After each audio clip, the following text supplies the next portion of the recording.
Muy buenas a todos, soy Pedro Vivar, esto es Diario Estoico y hoy tenemos la oportunidad de contar con una figura que estáis todos esperando, un adalid del estoicismo.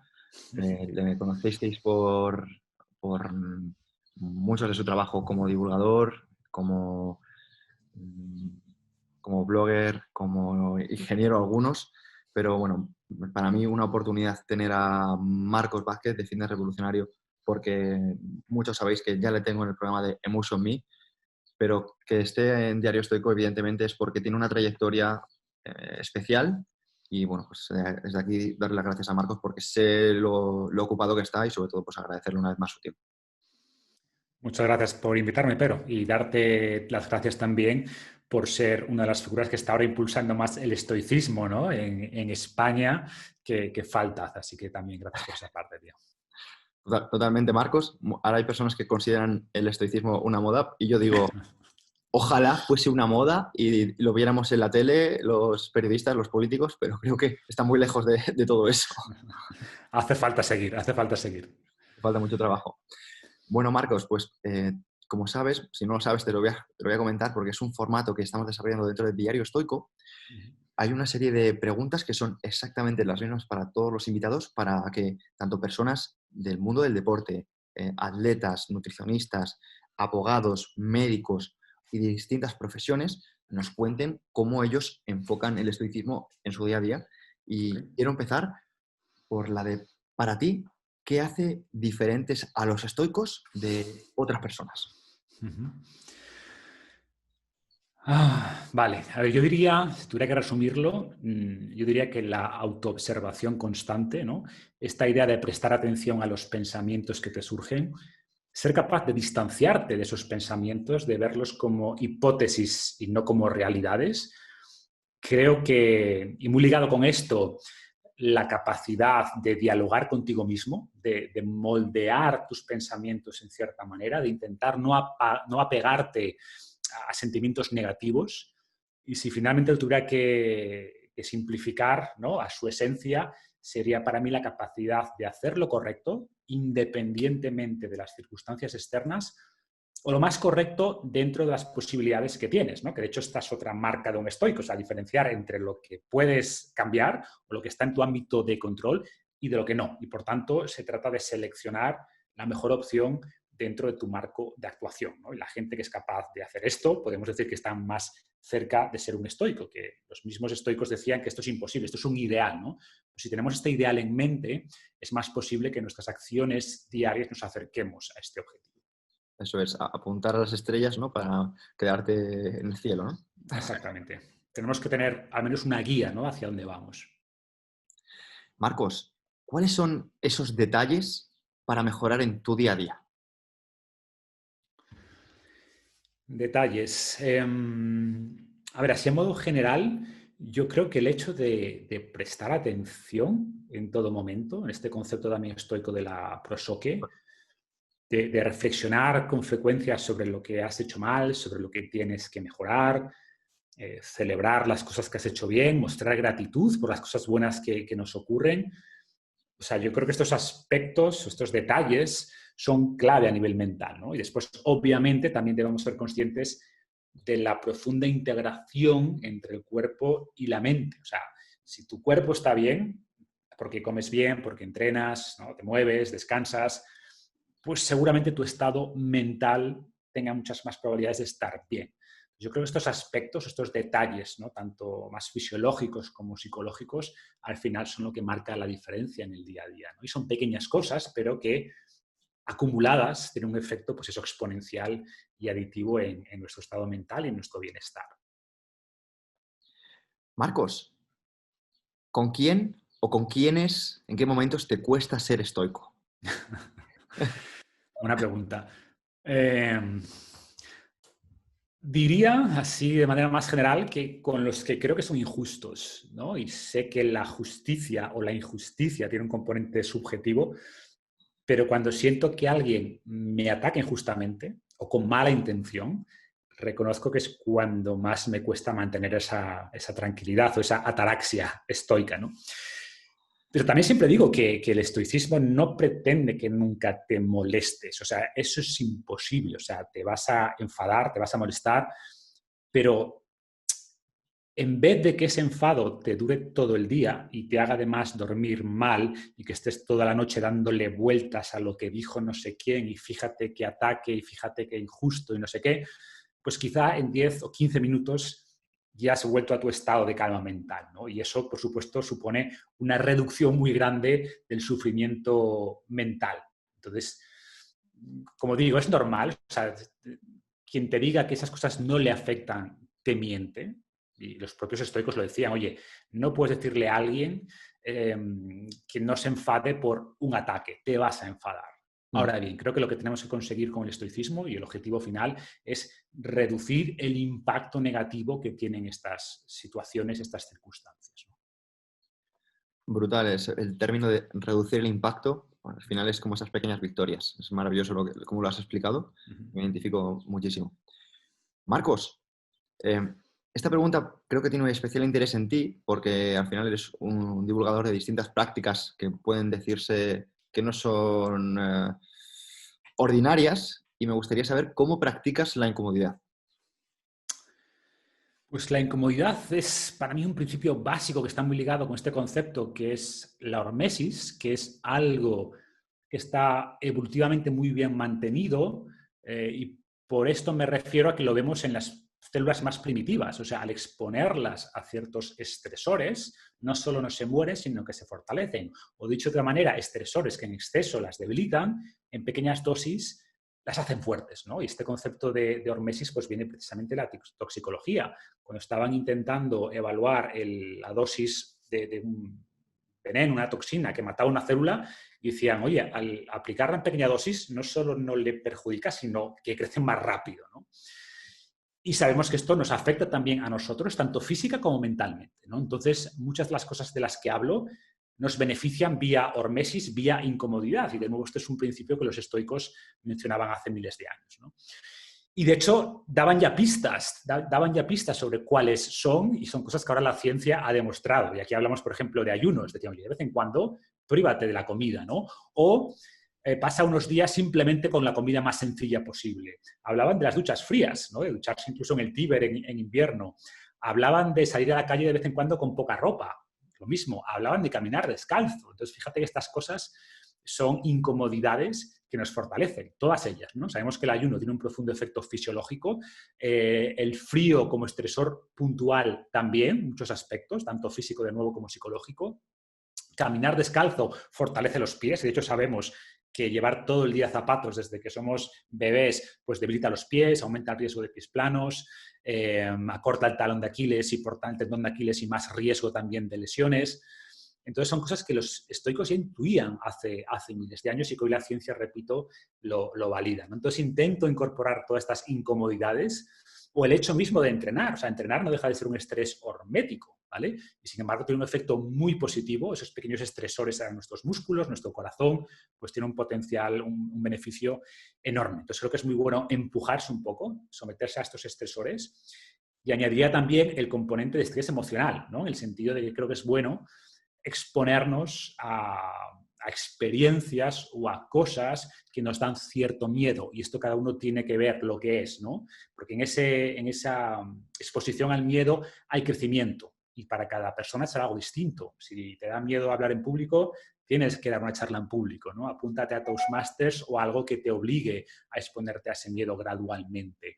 Si te da miedo la crítica, pues tienes que escribir un libro, tienes que divulgar sobre algo que te exponga a eso, ¿no? Al final tenemos que exponernos también a incomodidad no solo física, sino también psicológica y de esta manera vamos aumentando lo que llamamos la zona de confort. Genial, creo que lo has explicado de maravilla y me gustaría que me comentaras qué prácticas estoicas utilizas o utilizarías para mejorar tu salud. Has mencionado unas cuantas en cuanto a la hormesis, así que creo que esta pregunta valdría ya como respuesta, ¿vale? A menos que quieras añadir alguna cosa más. Yo creo que... A ver, sí, porque yo creo que salud física va por ahí. Hemos hablado de la simplicidad. Ellos hablaban mucho de... No eran estéticos, o sea, no te recomendaban hacer votos de pobreza y renunciar a todo lo bueno. Decían, oye, cuando tengas un banquete, disfrútalo, pero también disfruta la comida más sencilla y disfruta el ayuno, ¿no? Entonces hablaba mucho de este concepto de, al final, la simpleza creo que potencia la salud. Y luego, en términos de salud mental, también daban herramientas que intento practicar. Ellos hablaban mucho de la gratitud, y creo que la gratitud, cada uno como la quiera expresar o llevar a cabo, es otra herramienta muy potente, ¿no? Hace poco escribí un artículo, ahora con todo esto del coronavirus, que está de moda el tema del distanciamiento social. Ellos también hablaban del distanciamiento, pero el componente de distanciamiento cognitivo. Y ahí hay herramientas como la vista desde arriba, como la visualización negativa o premitato malorum, que son herramientas que también creo que son buenas, quizás no tanto para la salud física directamente, pero sí para la salud mental o psicológica. Entonces creo que todas estas herramientas, que yo al final veo el estoicismo como una caja de herramientas mentales de las que podemos tirar para casos concretos, ¿no? Algunas las veo más preventivas, es decir, tienes que practicarlas, no puede ser cuando tengas un problema tires de ellas, no, tienes que practicarla. Y hay otras que son más correctivas. Cuando tengas este problema, usa esta herramienta. Entonces, creo que hay muchas cosas rescatables de muchas de las enseñanzas estoicas. De maravilla, porque así has cerrado este capítulo de incomodidad, así que perfecto. Marcos, ¿consideras importante tener un diario propio? Lo considero muy importante y es algo que de nuevo los estoicos recomendaban y es algo que de nuevo la ciencia respalda, ¿no? Yo creo que escribir, que más recomiendo que sea en papel, ¿no? Porque, a ver, por supuesto, un diario es un diario, lo puedes escribir en tu documento Word o en tu blog o lo que sea, pero creo que escribir en papel es más potente y hay algunos estudios que apuntan en esta línea, pero tanto si es en papel o en digital, o sea, escribir creo que ayuda a clarificar nuestras ideas, creo que ayuda a identificar nuestros miedos, nuestros obstáculos, nos ayuda sin duda a ver mejor nuestro progreso. O sea, muchas veces a mí me pasa cuando, o sea, no eres consciente de lo que cambias, pero igual cuando lees algo que escribiste o de los objetivos que te planteabas hace X años, dices, ostras, he progresado, he mejorado mucho en estos ámbitos, ¿no? Mentales, psicológicos, físicos, lo que sea. Creo que ayuda también un poco a lograr eso que decía antes, de convertirte en observador de tu propio pensamiento, porque en el fondo estás distanciándote del pensamiento al materializarlo en papel, ¿no? Eso es. Y, claro, y no olvidemos el caso de Marco Aurelio. O sea, el libro Meditaciones, que hoy lo consideramos una obra de arte, no deja de ser su diario personal. Él en ningún momento tenía pensado publicar eso, eran reflexiones, ¿no? Y es cierto que esto hace que cuando lo lees digas, tío, es un poco pesado, está muy bien, pero se repiten las mismas ideas, como que da vueltas a muchas cosas porque, de nuevo, no pretende ser un libro con un principio, un medio y un desenlace, no, eran ideas y las cosas que más le costaban pues eran las cosas que más se tenía que repetir y creo que el diario te permite hacer esto, ¿no? Te permite reflexionar sobre los problemas que tienes, meditar sobre ellos y creo que en ese proceso muchas veces encuentras soluciones o al menos te permite, al traspasar tus problemas al papel, creo que de cierta manera es como he descargado esto y por eso yo recomiendo hacerlo por la noche porque, bueno, los estoicos recomendaban dos partes, ¿no? Por la mañana y por la noche. Por la mañana preparación, por la noche reflexión. Y en ese proceso de reflexión de oye, ¿qué me queda pendiente? Y llevártelo al papel es una forma como de descargar eso.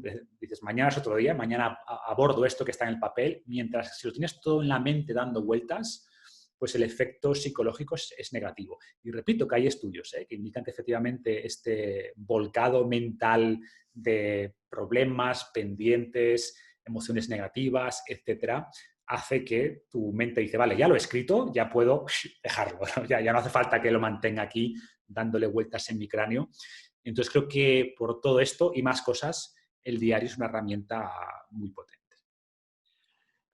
Marcos, has dado un montón de información a nivel divulgativa, pero ahora quiero que te pongas un poco filósofo y te quiero preguntar por qué cuesta tanto distinguir felicidad de éxito. Bueno, aquí tendríamos primero que definir. Primero cuesta porque las definiciones no. Son definiciones muy difíciles, ¿no? ¿Qué es el éxito? ¿Qué es la felicidad? Son cosas muy abstractas que hay tantas definiciones como personas. Y yo tampoco tengo una buena respuesta, ¿no? O sea, yo creo que O sea, a mí me gusta el concepto de eudaimonia de los griegos, al que los estoicos hacen suyo, esta idea de que la felicidad, y renuevo, nos da ciertas pistas, porque la idea de eudaimonia, aunque se ha traducido tradicionalmente como felicidad, tiene más que ver con un proceso de autoflorecimiento, autocrecimiento, ¿no? Entonces yo sí creo que la felicidad sin progreso, sin esfuerzo por crecer, es una felicidad un poco falsa, es como la felicidad de un mundo feliz, ¿no? De la felicidad de la pastilla. Creo que la felicidad real requiere esfuerzo y requiere luchar por algo que realmente merece la pena. Y los estoicos iban un poco en esta línea, ¿no? Dicen, oye, la felicidad, esta eudaimonia, está basada en las premisas de virtud, de hacer lo correcto independientemente de esas experiencias o de esas realidades externas. En la idea de ataraxia, o sea, de mantener ese estado mental de ecuanimidad, y aunque los estoicos no lo pintaban así, yo es como lo imagino. O sea, virtud como la base de la pirámide, virtud y ataraxia, y esto al final te va a llevar, o son las bases de la eudaimonia, ¿no? Y para mí es esto. Y el tema es, bueno, ¿y cómo se relaciona esto con el éxito? Es que para mí es lo mismo, ¿sabes? O sea, claro, para la gente que ve el éxito como algo más material o de dinero o de fama, pues puedes tener todo eso y ser profundamente infeliz. De hecho, es bastante frecuente esto, ¿no? Suele pasar. No necesariamente, o sea, yo siempre digo que generalmente más dinero da más felicidad. Ahora bien, la correlación es mucho más baja de lo que la gente cree, ¿no? Muchas veces más dinero también es más problemas, más preocupaciones. Entonces, como todo, parece que hay un sweet spot o un punto ideal donde ese nivel de fama y dinero es el óptimo.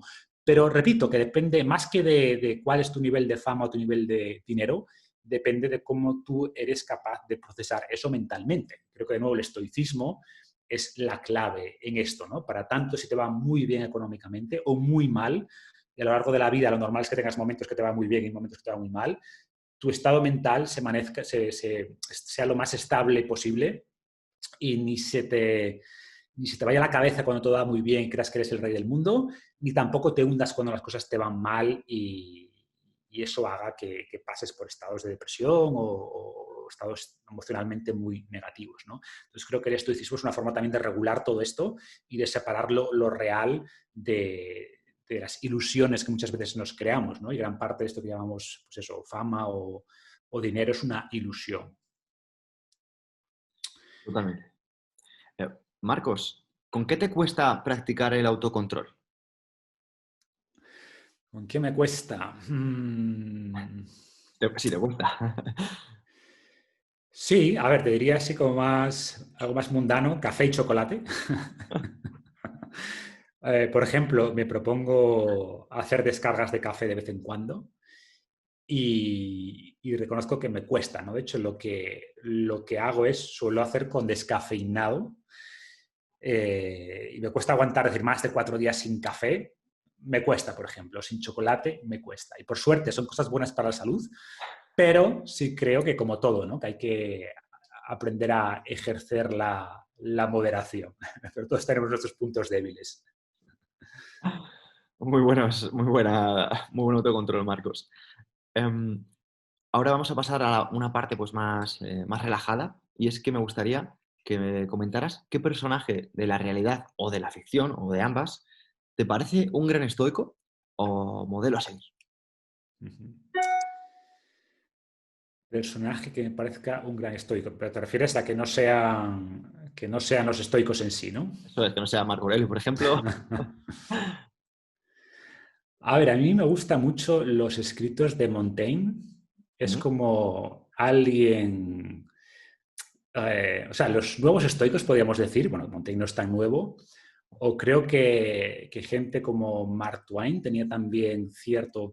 Bueno, era un personaje que tenía muchos aspectos, elementos estoicos en otro no.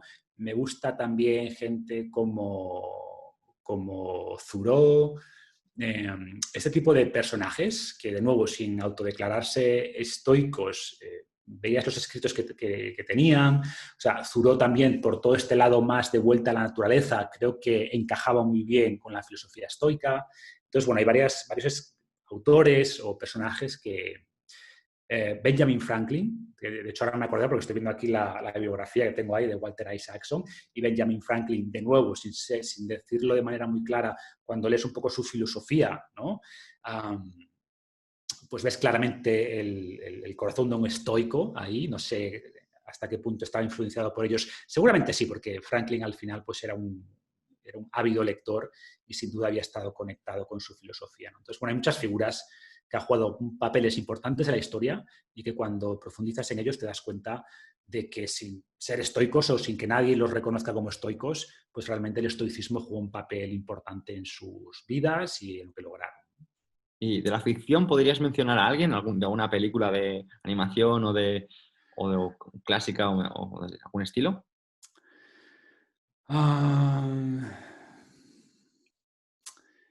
De ficción. Reconozco que no soy mucho de ficción.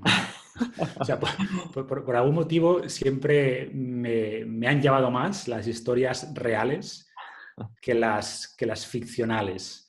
O sea, seguro que sí, que se me ocurre a alguien, pero no, así que se me venga a la cabeza ahora mismo, no te sé decir a nadie. Vale, pues pasamos a la siguiente, y es que hay que destacar una vez más, si no lo hemos hecho antes, que Marcos, aparte de un gran divulgador de esta filosofía, ha escrito uno de los libros que para mí se va a convertir en referencia de esta filosofía por la diversidad de todo el contenido que tiene y la amplitud y sobre todo la nitidez con la que está escrito. Así que quiero felicitarte públicamente por Invicto, porque es una pasada.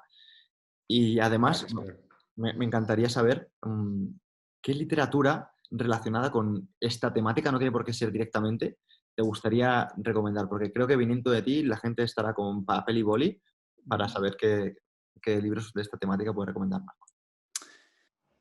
A ver, un poco lo que... Yo justamente escribí Invicto porque yo llevaba hablando años del estoicismo y la gente me decía, oye, ¿qué leo? ¿No? ¿Por dónde empiezo? ¿Qué puedo leer? Y es cierto que hasta hace poco no había muchas cosas, ¿vale?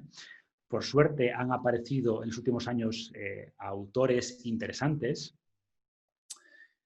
Yo lo que recomendaba como primer acercamiento al estoicismo, yo recomendaba a Ryan Holiday. Creo que sus libros, tanto empezando por The Obstacle is the Way, Ego is the Enemy, sacó Stillness también hace poco, me parece una trilogía interesante.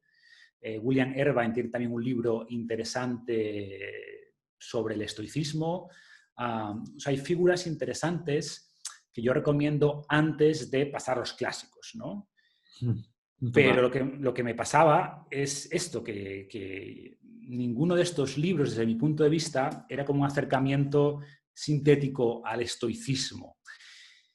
Y además, el problema que yo veía en muchos de ellos es que se centraban en partes específicas del estoicismo y me costaba en lo personal y la gente a la que recomendaba estos libros, pues que tuvieran esa visión que yo quería transmitir, ¿no? Y un poco mi motivación para escribir Invicto es que no encontraba el libro que yo quería escribir, o sea, que yo quería leer. Como dicen, cuando hay un libro que tú quieres leer y que nadie lo ha escrito, pues tienes que escribirlo tú, ¿no? Vale. Entonces, un poco va por ahí, ¿no? Ahí está este libro también, para mí es un clásico, La Ciudadela de Inner Citadel, ¿no? También quizás como literatura un pelín más densa. Pero bueno, repito, o sea, yo creo que estos autores son referentes, creo que son pues exponentes y por suerte yo siempre cuento que cuando yo empecé a investigar el tema del estoicismo para mí, si tú buscabas en Amazon hace 10 años estoicismo había como cero, más allá de estos clásicos, ¿vale? De Inés Citatel había alguno más. Por suerte si ahora tú buscas estoicismo, pues no lo sé, yo cuando miré Invicto, fácil 500, 600, ¿no? Por un lado está muy bien, y hablábamos antes, esto es una moda, el estoicismo se ha convertido en una nueva moda. ¿Qué ocurre? Como todo, cuando algo se vuelve muy popular, pues tienes que separar el trigo de la paja, ¿no? Y darte cuenta de que un montón de eso pues no dejan de ser panfletos que incluso puede ser contraproducente, porque si esa es tu primera aproximación al estoicismo, puedes llevarte una impresión que tampoco es. Entonces, repito, o sea, para mí un poco el enfoque de Invicto era tomar todas estas ideas, combinarlas además con psicología, porque otro aspecto, otra crítica común del estoicismo es que, bueno, vale, sí está muy bien como filosofía y tal, pero oye, que ahora tenemos herramientas psicológicas, que es lo que realmente tenemos que usar para ayudar a las personas, ¿no? Y yo comparto en parte esto. Lo que mucha gente no sabe, ojo, y muchos psicólogos no saben, ¿no? Que me resulta curioso, es que muchas de las terapias cognitivo-conductuales actuales, muchas de las herramientas dentro de estas terapias, están basadas en prácticas del estoicismo, ¿no? O sea, el estoicismo ha tenido una gran influencia en estas estrategias, estas herramientas psicológicas, en estas terapias, que son las que más evidencia acumulan. Entonces quería combinar pues, estas ideas clásicas y que hubiera sin duda filosofía pura y dura, pero simplificada, sin perder de vista que también hemos, por suerte, avanzado mucho, que tenemos un montón de estudios y herramientas psicológicas. He intentado hacer este mix, ¿no? De aspectos puramente filosóficos, pero combinados con psicología moderna, también accesible para la mayoría de personas, y creo que esta combinación, al menos yo no había conocido nada así, ¿no? Entonces espero haber hecho algo que aporte y que sea novedoso en ese terreno. Sí, yo creo que lo has hecho bastante bien. He encontrado en Invicto pues lo que tú estás diciendo. O sea, me recuerda un poco al arte de la buena vida, porque el arte de la buena vida sí que es cierto que también tenía un poquito el enfoque de explicación de ciertas herramientas y contaban historias de ciertos autores. Pero sí que es cierto que mola mucho tu libro, o te felicito por tu libro directamente porque has conseguido involucrarlo todo de una manera pues muy sencilla y apta pues para que si una persona quiere empezar con esta filosofía y no sabe por dónde empezar, pues tenga un buen manual para acercarse a ello y la verdad que pues te felicito de nuevo, Marco, lo has hecho genial. Gracias. Pero, por ejemplo, una cosa que mencionas, a mí William Erba en el libro de Arte de la Buena Vida me parece muy bueno, pero, por ejemplo, yo después de leerlo me quedé con la idea de que había hecho eso, un zoom en una parte del estoicismo, que es la de más de la ataraxia, ¿no? Que las cosas no me afecten, que eso está muy bien, pero dejaba de lado la parte que para muchos y para mí incluido es más importante, que es la de la virtud. Ahí William Irvine no se mete, ¿no? Como que eso no es un tema relevante del estoicismo y para mí es muy relevante. Entonces, por eso me hacía falta como un libro que intente, a ver, y me deja muchas cosas, porque también los estoicos hablaban de temas de la física, o sea, hablaban de aspectos que, honestamente, sus ideas en ese sentido no han envejecido tan bien, ¿no? Al final, la parte de la ética es donde realmente yo creo que dieron en el clavo. Pero un poco el mensaje es este, que creo que no existía un libro que intentase abordar el estoicismo con esta visión un poquito más amplia, pero no académica. O sea, otro problema del estoicismo, no sé si ha sido, o sea, yo, por ejemplo, me gustan los eventos del estoicismo y estuve el año pasado en Atenas, que hicieron el Estoicón que hacen todos los años. Me pareció un momento, Atenas hay que ir, ¿no? Y hubo un par de charlas interesantes. Una que me pareció muy interesante, que era de un militar, que hablaba de cómo aplicaban las ideas estoicas al entrenamiento de resiliencia mental de los soldados. Me parecía súper interesante, porque lo veías absolutamente práctico, ¿no? Como estoicismo en el campo de batalla, pero el resto de charlas, con un par de excepciones, eran muy académicas, ¿no? Muy académicas. Y yo creo que es un error. Creo que el estoicismo tenemos que, gente como tú y como yo, que estamos intentando llevarlo a, entre comillas, las masas, ¿no? Dentro de nuestro círculo de influencia, pues tenemos que dar una visión más práctica. Entonces, claro, había muchos profesores de filosofía, ¿no? Que daban un poco la visión del estoicismo, pero que no digo que sea incorrecta, pero creo que falta un poco todavía ese punto de divulgación, de llevar este aspecto de la filosofía estoica a la realidad y a la práctica, ¿no? Y creo que ahí pues hay mucho trabajo por hacer todavía y espero que Invicto haya aportado su granito de arena y lo que tú estás haciendo, Pedro, sin duda está aportando también muchos granitos de arena, así que bueno, también a continuar por ahí. Muchas gracias. Viniendo de ti, Marcos, es un honor. Y no te quiero robar más tiempo porque la verdad que, bueno, ya creo que estás dejando un montón de píldoras y es una pasada. Y quería cerrar con con la última pregunta y es, ¿el primer mantra o la primera cita que te venga a la cabeza?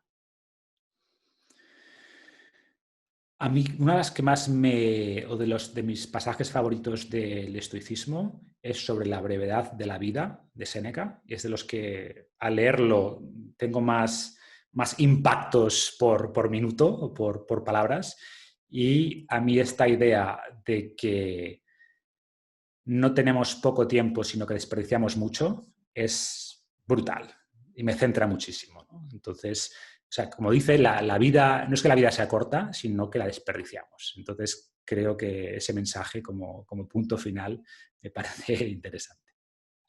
Pues, como has mencionado, punto final y sobre todo darte las gracias por este pedazo de entrevista que vamos a publicar muy pronto y que va a ayudar a un montón de personas, estoy seguro.